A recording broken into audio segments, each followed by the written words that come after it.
Take 2 of learning how to put oil in your car.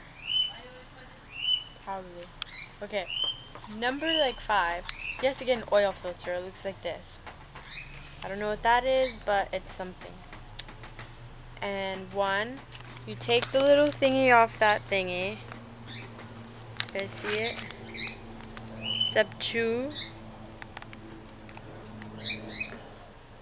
You screw it on, then you do it 3/4 of the way, and then you pour it into something, then you lock it into something. Huh? What'd you say? Hey, leave my pipes alone.